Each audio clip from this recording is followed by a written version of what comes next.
नमस्कार दोस्तों, टॉपिक है डिस्कशन के लिए हमारे पास आर्किपेलागिक स्टेट।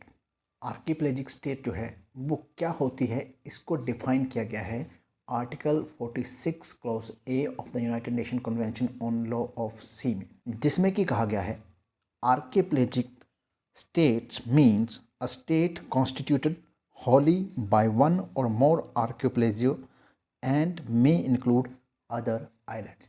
यानी वो स्टेट जो एक या एक से ज़्यादा आर्किपेलागो जो हैं उनको मिलकर बनती हैं या इसके अलावा दूसरे आइलैंड भी उसमें हो सकते हैं, उसे कहा जाता है आर्किपेलागिक स्टेट। अगर आर्किपेलागिक का डिक्शनरी मीनिंग देखा जाए तो उसमें कहा जाता है कि ये है अनेक द्वीपों युक्त सागर के बारे में। यानी कि एक सागर या सी जो है उसका ऐसा पार्ट जिसमें बहुत सारे द्वीप हों, उनको कहा जाता है कि ये है आर्किपेलागिक। यानी अगर सिंपल शब्दों में साधारण भाषा में कहा जाए तो आर्किपेलागिक स्टेट का मतलब है वो स्टेट जो कि बहुत से द्वीप या बहुत से आइलैंड को मिलाकर बनी हुई है। तो ये जो स्टेट है ये थोड़ा अपने आप में अलग होती हैं अगर हम लॉ ऑफ सी के पॉइंट ऑफ व्यू से देखें। क्यों होती हैं इसको हम समझते हैं थोड़ा एक चार्ट के जरिए। जैसे दोस्तों यहाँ पर देखिए, मान लीजिए कोई कंट्री है हमारे पास ए। अब इस कंट्री में जितने भी आपको ये रेड वाले स्पॉट दिख रहे हैं ये इसका लैंड सरफेस है, यानी कि ये इसकी ज़मीन है। और ये जो सरफेस एम्प्टी है या जो वाइट सरफेस है ये इसका पानी है। अब देखिए, जब हम आर्किपेलागिक स्टेट की बात करते हैं तो एक ऐसी स्टेट जो कि द्वीप समूह से मिलकर बनी हुई है या आइलैंड से मिलकर बनी हुई है। तो यहाँ पर देखिए आप कि 1 2 3 4 5 6 7 8, ये 8 जो हमारे पास आइलैंड है। और इनकी जो देखिए ये आर्किपेलागिक वाटर ये होगा, ये जो वाइट सरफेस है जितना भी ये पानी है तो इसको कहेंगे हम आर्किपेलागिक वाटर। और जब इसके इर्द गिर्द हम एक लाइन खींचेंगे इन सब को जोड़ते हुए, उस लाइन को कहा जाएगा बेस लाइन, यानी कि आर्किपेलागिक बेस लाइन। तो ये होता है दोस्तों कि कोई कंट्री जब आर्किपेलागिक स्टेट होती है तो वो इस तरह से हम कुछ उसका एग्जाम्पल ले सकते हैं। यहाँ पर दोस्तों जितनी भी मेजरमेंट है, चाहे वो टेरिटोरियल सी की हो, कॉन्टिग्यूस जोन की हो, एक्सक्लूसिव इकोनॉमिक्स जोन की हो या फिर कॉन्टिनेंटल शेल्फ की हो, वो सारी मेजरमेंट जो है वो यहीं से होगी, यानी कि ये जो उसकी बेस लाइन है। अब यही डिफरेंस है दोस्तों, जो सिंपल स्टेट होती है उसमें तो एक ही लैंड का सरफेस होगा, पर यहाँ पर अलग अलग हैं। और इसलिए ये थोड़ा सा मैटर जो है यहाँ पर डिफरेंट है, थोड़ा कॉम्प्लिकेटेड है, क्योंकि यहाँ पर जो पानी है वो बीच में भी है, यहाँ पर है।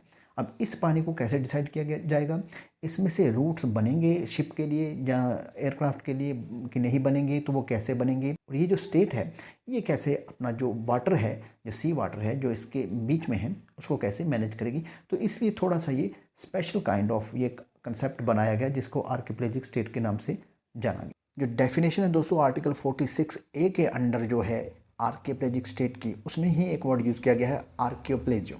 तो ये जो है ये अलग से डिफाइन किया गया है आर्टिकल 46 क्लॉज बी के अंडर, जिसमें कि ये कहा गया है कि a group of island including part of islands, interconnecting water and other natural features which are so closely interrelated that such island water and other natural features form an intrinsic geographical, economic and political entity or which historically has been regarded as सच।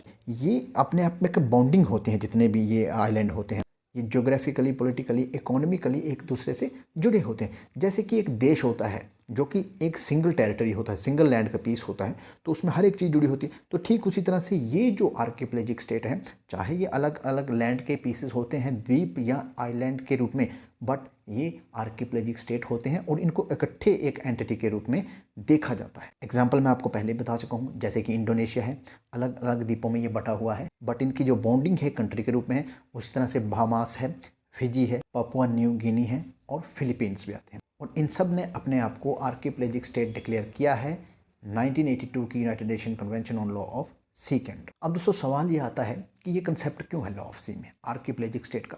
तो देखिए, जैसे कि मैंने आपको कहा कि ये एक डिफरेंट तरह की स्टेट है जो कि कई टापुओं या द्वीपों में बटी हुई है।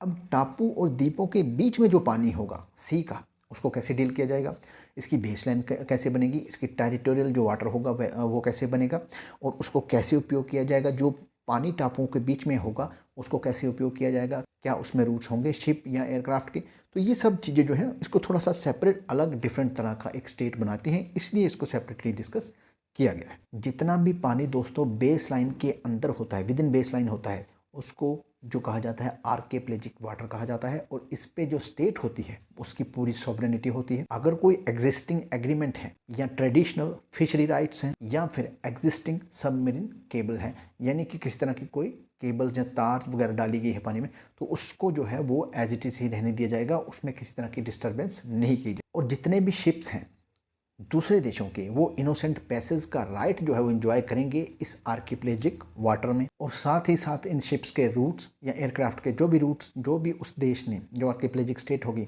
उसने सर्टिफाई किए होंगे, तो वो भी एज इट इज ही रहेंगे। आर्किपेलाजिक वाटर जो है दोस्तों देखा जाए तो ये इंटरनल वाटर और टेरिटोरियल वाटर से कुछ तरह से रिलेट करता है, बट ये टोटली डिफरेंट है। जहाँ तक दोस्तों बात है मेजरमेंट की, टेरिटोरियल सी की, कॉन्टिग्यूस जोन या एक्सक्लूसिव इकोनॉमिक जोन या फिर कॉन्टिनेंटल शेल्फ जो है, इन सब को मेजर किया जाएगा आर्किपेलाजिक बेसलाइन से। आर्किपेलाजिक स्टेट से लेकर जो कुछ रूल्स हैं वो भी बनाए गए हैं, जिसमें कि एक रूल्स मैं आपको बता देता हूँ। जो आर्किपेलाजिक स्टेट में जो बेसलाइन है उसकी लंबाई जो है वो 100 नॉटिकल माइल से ज़्यादा नहीं होगी, यानी कि एक आइलैंड से दूसरे आइलैंड तक जो दूरी है, जो उसकी लाइन बनेगी एक बेस लाइन, उसकी 100 नॉटिकल माइल से ज़्यादा नहीं होनी चाहिए। इसमें भी एक्सेप्शन है कि 3% ऑफ द बाउंड्री जो है उसकी 125 माइल तक हो सकती है, पर इससे ज़्यादा नहीं। बाकी जो रेस्ट ऑफ द 97% है उसकी जो है वो 100 नॉटिकल माइल तक ही रहेगी। तो ये है दोस्तों concept of archipelagic state. Thank you very much.